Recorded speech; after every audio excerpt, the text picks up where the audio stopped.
سبحان اللہ والحمد للہ لا الہ الا اللہ اللہ اکبر سبحان اللہ والحمد للہ لا الہ الا اللہ اللہ اکبر۔ السلام علیکم ورحمۃ اللہ وبرکاتہ۔ بسم اللہ الرحمن الرحیم۔ پیارے بچوں، آج ہم پڑھیں گے کلاس 4 کی اسلامیات، باب نمبر 2 سیرت، سبق نمبر 3 غزوہ بدر و احد۔ کافروں کے ساتھ جس لڑائی میں حضور صلی اللہ علیہ وسلم شریک تھے اس لڑائی کو غزوہ کہا جاتا ہے۔ مکہ کے کافروں اور مسلمانوں میں کئی لڑائیاں ہوئیں۔ بدر اور احد کی بہت مشہور جنگیں ہوئیں۔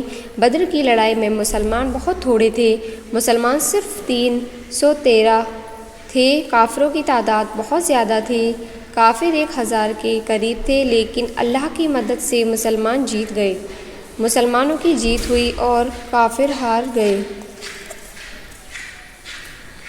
مسلمانوں کی جیت بہت بڑی جیت تھی، کافروں کی ہار بہت بڑی ہار تھی۔ کافروں کے بڑے بڑے سردار بدر کی لڑائی میں مارے گئے، ابو جہل مارا گیا، عتبہ مارا گیا اور دوسرے بڑے بڑے سردار بھی مارے گئے۔ ابو جہل اور عتبہ کافروں کے بہت بڑے سردار تھے۔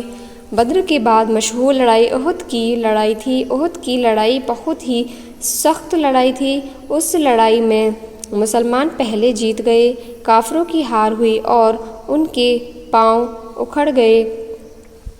خوشی میں مسلمان اپنے پہرے سے ہٹ گئے، اس میں سے مسلمانوں کا بڑا نقصان ہوا، لیکن مسلمان پھر سنبھل کر پھر جمع ہوئے۔ جمع ہو کر مسلمانوں نے پھر سخت حملہ کیا، اس سخت حملے کے بعد مسلمان جیت گئے۔ اسی احد کی لڑائی میں ہمارے نبی صلی اللہ علیہ وسلم کے 2 دانت شہید ہو گئے، ہمارے نبی صلی اللہ علیہ وسلم کے 70 ساتھی شہید ہو گئے۔ اسی لڑائی میں حضرت مصعب رضی اللہ عنہ شہید ہو گئے۔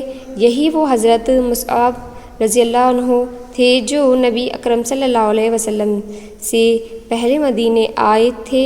اسی لڑائی میں حضرت حمزہ رضی اللہ عنہ شہید ہو گئے۔ حضرت حمزہ نبی اکرم صلی اللہ علیہ وسلم کے بہادر چچا تھے۔ احد کی لڑائی کے بعد اور بھی لڑائیاں ہوئیں۔